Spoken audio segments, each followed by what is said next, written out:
Gravitational harmonics failing to resolve. Warp bubble stability degrading. Increase output to maximum. Increasing warp output to maximum. It's happening again.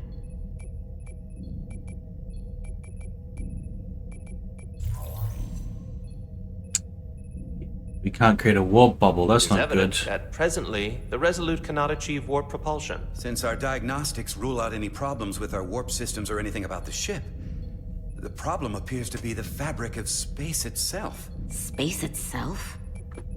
You're saying something about this region of space prevents warp travel? Prevents it, or can't sustain it. However improbable, that appears to be the case. The storm didn't stop us from leaving space dock and traveling here. But could it still be causing this interference with warp travel? We must follow sound investigatory principles. Do not let an assumed conclusion drive your analysis. Sometimes we need a little inspired thinking, Mr. Chovak.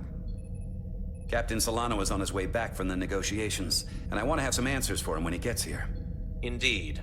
Given the facts at hand, we may be able to deploy subspace probes around the ship to construct a clearer picture of the phenomenon. Around the ship. I'll prep a shuttle. That's a good idea.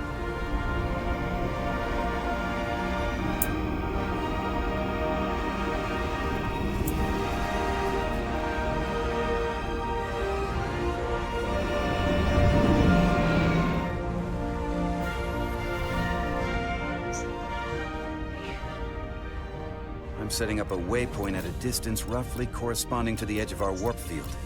When we get there, I'll deploy the first probe.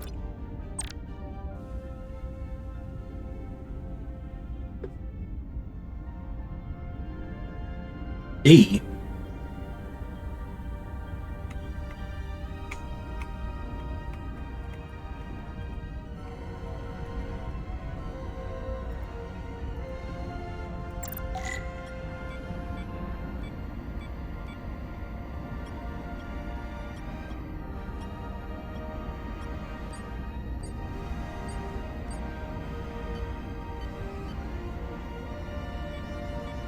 Commander Westbrook, the Resolute systems are calibrated to receive the probe's readings.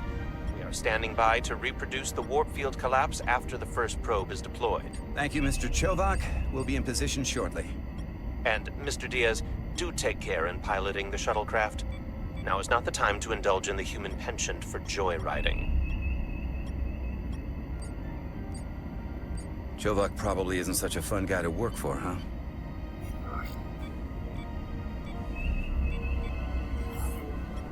Nah, Lieutenant Commander Chovak's not so bad. You know, once you get used to him. And, I've learned a lot working under him. I have a feeling I'm going to have to work harder to be a political animal like you, with this new first officer coming aboard.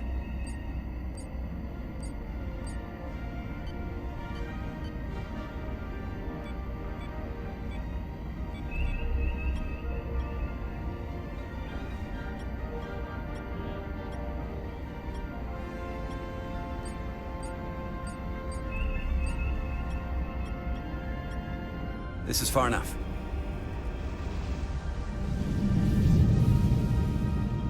Transporting the first probe into position.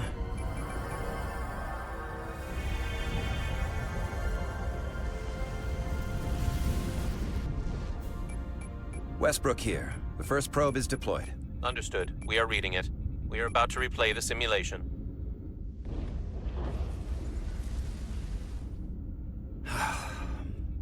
Problem?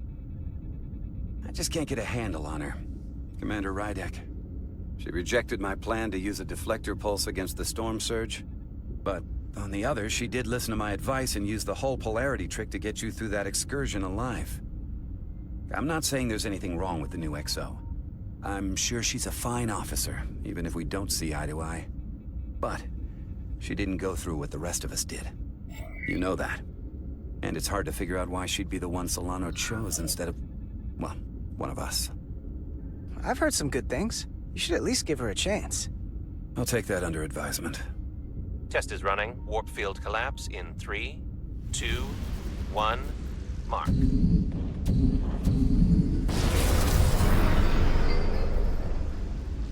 Oh. All right, that is definitely a problem with the fabric of space. We need to get another probe out there.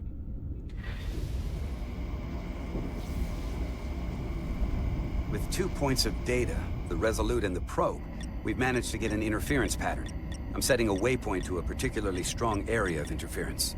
We'll deploy the second probe there.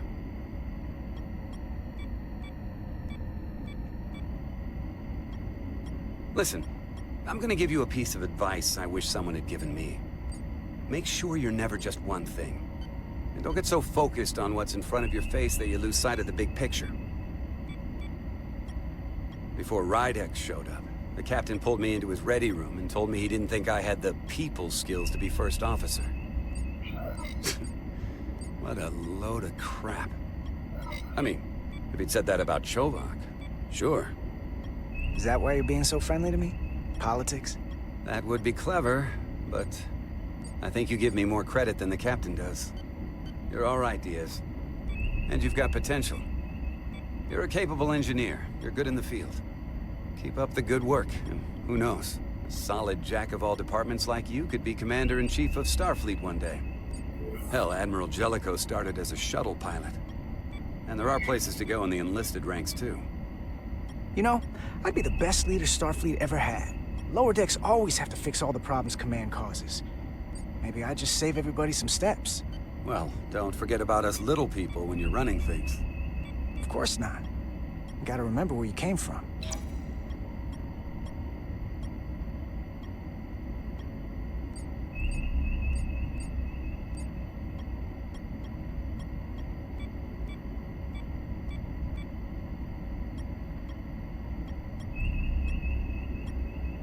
Here. This is close enough. Stop the engines. Deploying the probe. Westbrook Okay. to Commander Chovak. We're ready for another sampling of data. Very good. Running the simulation again. Warp field collapse in 3, 2, 1. Mark. There it is again. I saw it. It seems to be directional. Well, what about the scans? Anything?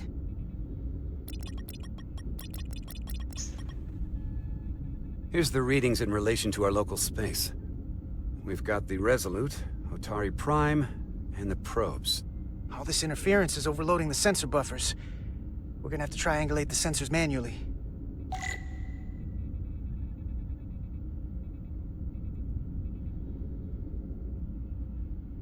We got something. These markers indicate peaks in the gravimetric interference patterns. Let's see if I can find some more.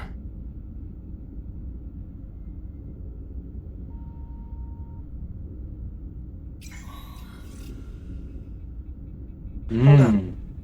This is coming from the moon, A beam that blocks warp travel. aimed right at us. Someone is doing this intentionally. I don't know how they're doing it. This is like nothing I've ever seen. Why would they be doing this? We came here to help these people. And now we're getting hit by some warp-killing weapon? Now, look here. It's our current readings of the ion storm. These concentrations... they line up with the interference pattern. The storm and this beam, they're coming from the same place. Carter, whatever petty local conflict brought us here, it's just a small part of something much bigger.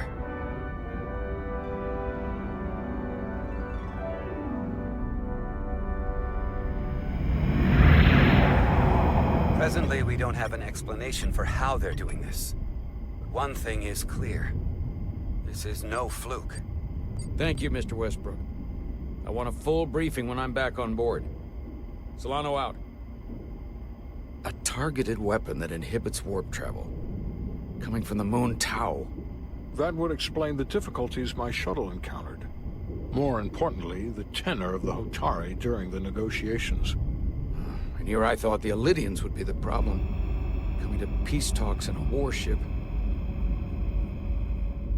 This wasn't supposed to be so complicated. We're right to be worried. If they're targeting the Resolute and we can't go to warp, that effectively leaves us at their mercy. Which puts us in a rather difficult position. Especially if they have more tricks up their sleeve.